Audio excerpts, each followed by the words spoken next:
He is Luke Bryan, I'm told, and we are Casper's number one for New Country, My Country 95.5. I am Doc. And I'm Prairie Wife. More importantly than that, Prairie Wife, we have guests. We do. I love it when we have a guest in studio. We have Miss Debra Moerke. She is a local woman, lives right here in Casper with her family, and you just published in October a book called Murder, Motherhood, and Miraculous Grace. Welcome, Deborah. Thank you. Thank you for inviting me. Okay, so I talked about it earlier in the show, but you might have missed it. This book, I mean, Doc, how many... Prairie Wife has been bragging on your book. Oh, my gosh. Like for weeks. Yeah, for weeks. And I was like, we need to use whatever limited power we have to try and get her in studio because, Deborah, I really wanted to pick your brain about this book. So let's dive right in. First of all, you and your husband, Al, have fostered over 100 children in the Casper area. Is that correct? That's true. Okay, Yes. so can you please tell me what called you to that? I feel like called is the only word I can think of, right, Doc? I mean... Yeah, it's a calling. It's a yeah, live calling. yeah. Can you talk a little bit about that? Well, it was quite a few years ago. We had moved actually from Houston here, we transferred here,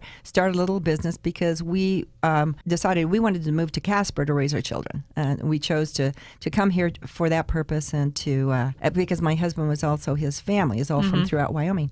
And so when we arrived here, we'd given birth to our third child, and we saw an advertisement talking about the need in our community for foster parents, that there was a need and many children out there that needed that. Yeah, definitely. And it was really kind of a new concept to us just because coming from a big Houston area or whatever, we just probably didn't pay attention much to that or saw even much advertising about it. And so when the advertisement was over, my husband and I looked at each other and we said, wow, we're kind of a humble folk here.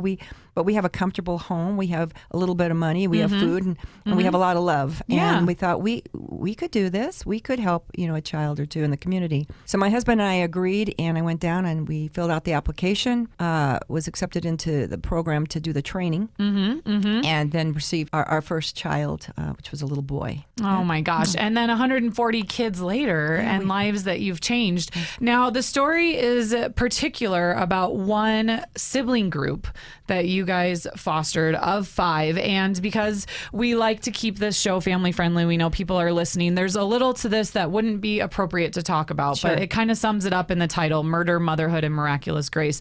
There's definitely been some tragedy in your life as a foster parent. Can you talk a little bit about what helped you get through that part? I believe that the greatest thing that helped me personally to get through that was really my faith. And only my faith, because I felt that I was surrounded in a very hurting community. Yes. And I was also living with a very hurting family. So I felt like I was standing alone. I truly was. And so it was only my faith and leaning on that got me through it and moved me forward. Now, I have to admit, as I was reading this book, I was brought to tears at several points. I just felt so strongly. First of all, it's written about a real situation that happened right here in Casper. I recognize some of the names that you used in that book with permission, of course. You mentioned that in the beginning of the book. And I just felt that the ending of the story, which is a new family that is created through God's love and God's grace, tied everything together. Would you kind of say you feel that same way? Oh, absolutely. There's so many times I think that, we're all going to go through tragedies or hardships or struggles or crises, whether it's something within a relationship or even if it's something, with the weather. There's people all the time experiencing those things. And so you're always looking for the light at the end of the tunnel. What is that light at the end of the tunnel? Where is the hope? Where is the thing that's going to move me and my life forward? And it was the new birth and new life that really just reminded me, we are moving forward, that we can move through things and really into hope and to light. I feel like a message that I felt came throughout the book was God is good all the time. Yes. All the time, yes. God is good. Yes. And you said when we were chatting off air that your whole hope in sharing this story, which we're going to talk about that, was that you could bring healing into our community, because that's what I wanted to chat with you. How was it to write and publish a book that talks about intimate details about your family, a real tragedy that happened in our community, and you are still living here in Casper. You moved away for a little bit, but you're back again. How did you go through that process of deciding this story needed to be told? And since you've published it in October, have there been any things that have popped up or happened because of that? I think that I could sum up how I felt about writing it over the last 3 and 4 years in one word, and that word is fear. I love your honesty. Thank you. I was very fearful. I had felt just pressured within myself. I really felt God was pressuring me to write this for about 7 years, and I kept avoiding it. And plus, I realized, too, now looking back, there were still some things I needed to experience and live through and grow. Yeah. And it wasn't time then. Yep. But finally, at one point when I said, okay, I will do this, but, as we all do, Yep. I will do this. This is what speaking to God. Yeah. But you're going to need to open the doors. You're going to need to help me make this happen because I do not know how to do that. And immediately it was like the Red Sea parting, and everything opened up to me.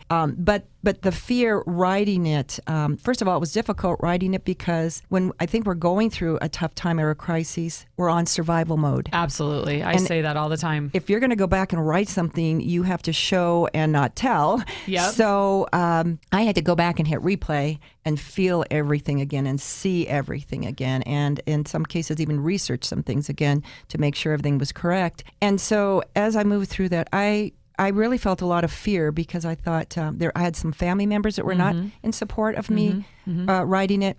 And I thought, we have a very hurting community that this story still hovers over this community. Yeah.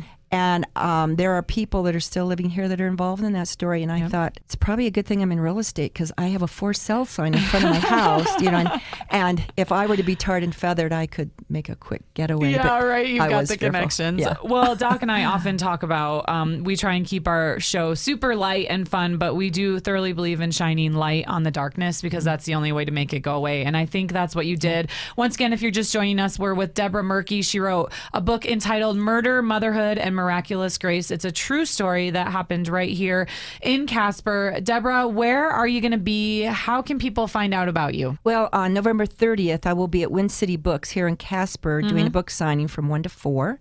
So people can come there. They can purchase a book there if they'd like, or they can also bring a book if they have, if they'd like me to sign it.